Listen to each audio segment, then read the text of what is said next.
नमस्कार, आप देख रहे हैं कच्चा चिट्ठा और मैं हूं आपके साथ राजप्रीत कौर।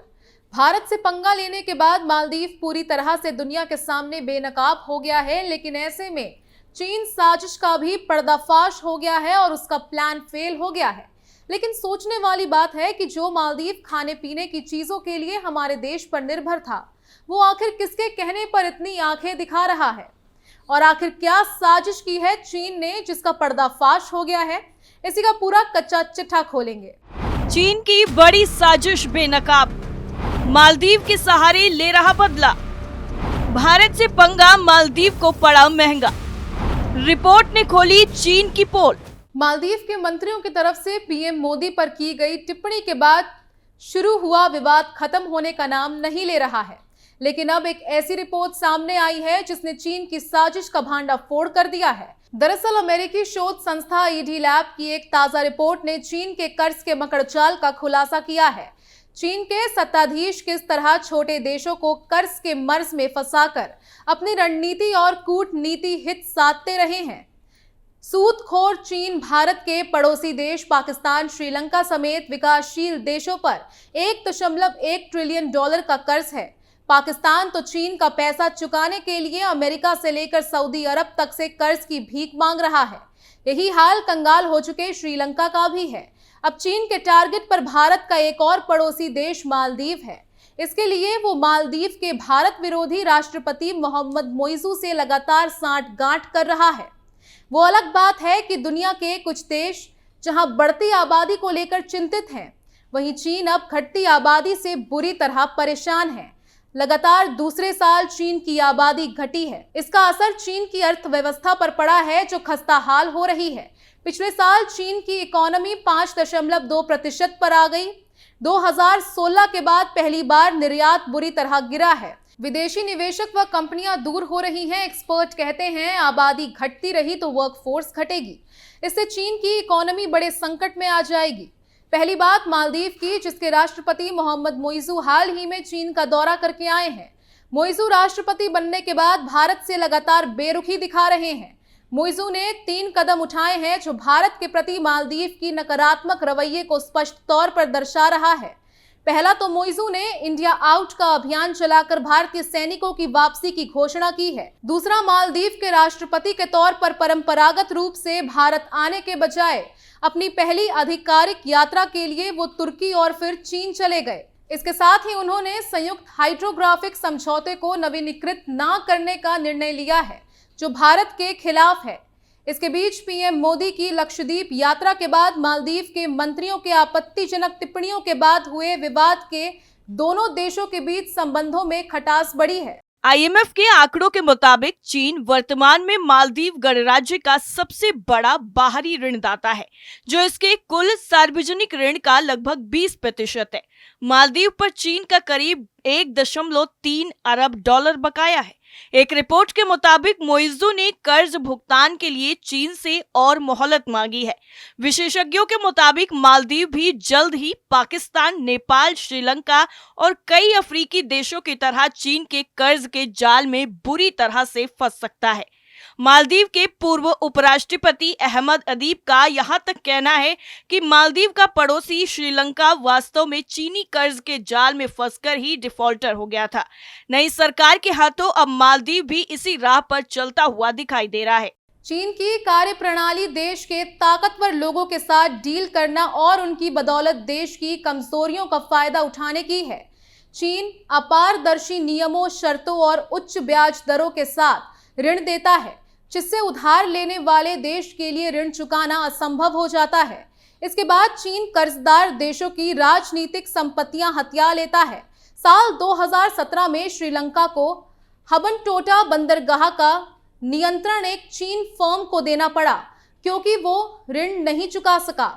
चीन के कर्ज के एहसान का बदला चुकाने के लिए कुछ साल पहले श्रीलंका सरकार पूरी तरह उसके आगे नतमस्तक हो गई। चीन को यहाँ बड़े बड़े निर्माण के ठेके मिले।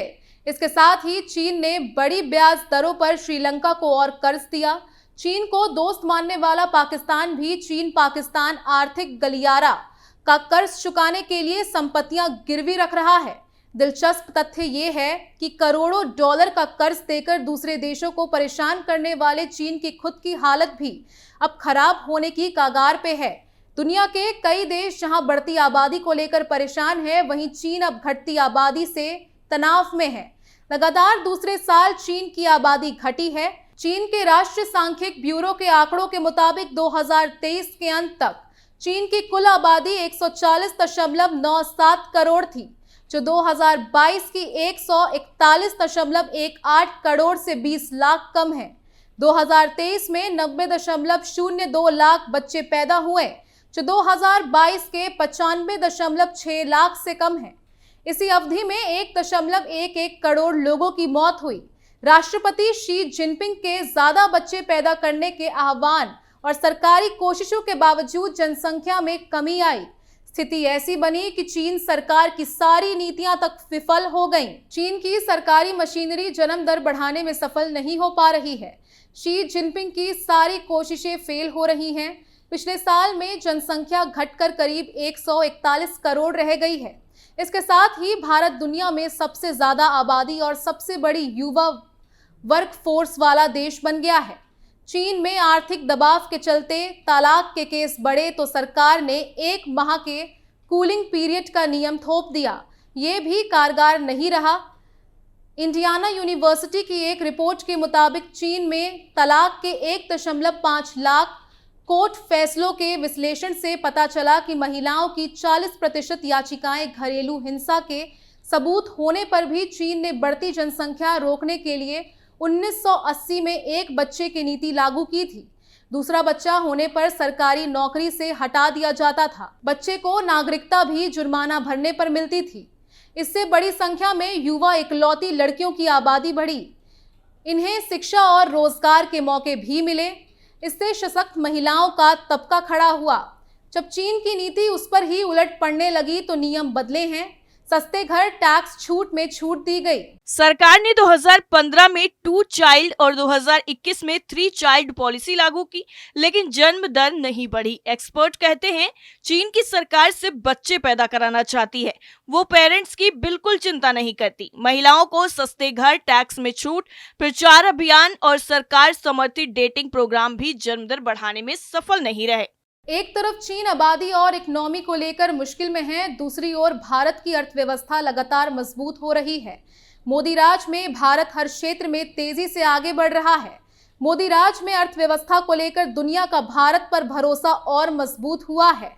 रेटिंग एजेंसी S&P ग्लोबल ने कहा कि भारत साल 2030 तक दुनिया की तीसरी सबसे बड़ी अर्थव्यवस्था बन सकता है। इसके साथ ये भी कहा कि वित्त साल 2026-27 में देश की जीडीपी वृद्धि दर 7% तक पहुंचने का अनुमान है।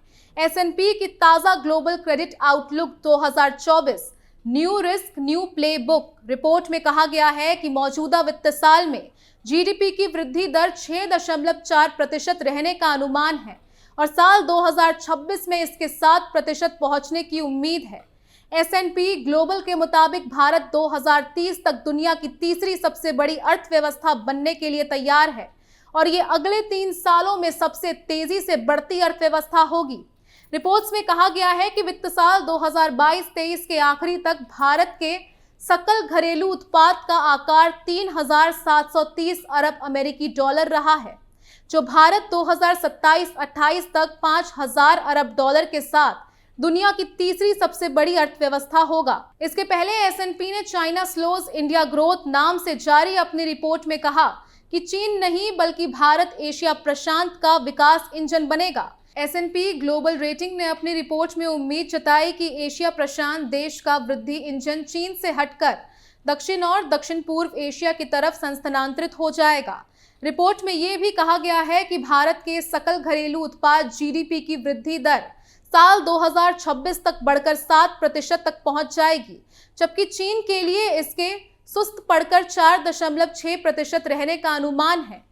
इसके पहले rating agency S&P global rating ने वित्त साल 2023-24 के लिए भारत की आर्थिक विकास दर अनुमान को 6% से बढ़ाकर 6.4% कर दिया। रेटिंग एजेंसी की रिपोर्ट के अनुसार भारत की अर्थव्यवस्था को घरेलू स्तर पर अच्छा रिपोर्ट मिला है। ऐसे में महंगाई और कमजोर निर्यात भी भारत की इकोनॉमी के ग्रोथ रेट को कमजोर नहीं कर पाएगा। एजेंसी ने कहा कि मजबूत घरेलू गति के कारण महंगाई और निर्यात से पैदा होने वाली रुकावटें दूर होती दिख रही हैं, जिसके चलते वृद्धि अनुमान को बढ़ाया गया है। S&P ने कहा कि भारतीय इकोनॉमी साल 2031 तक बढ़कर डबल हो जाएगी। इसका आकार 3.4 लाख करोड़ डॉलर से बढ़कर 6.7 लाख करोड़ डॉलर हो जाएगा। रेटिंग एजेंसी ने अगस्त volume report look forward India movement में भारतीय अर्थव्यवस्था को लेकर ये जानकारी साझा की है। यानी कुल मिलाकर मालदीव जिसके दम पर फूल रहा है, वो खुद ही अपने देश में लोगों को सुविधाएं नहीं दे पा रहा है, लेकिन फिर भी मालदीव चीन के बहकावे में आकर अपना ही नुकसान करा रहा है। कच्चा चिट्ठा में फिलहाल के लिए बस इतना ही। बाकी तमाम खबरों के लिए देखते रहिए कैपिटल टीवी। नमस्कार।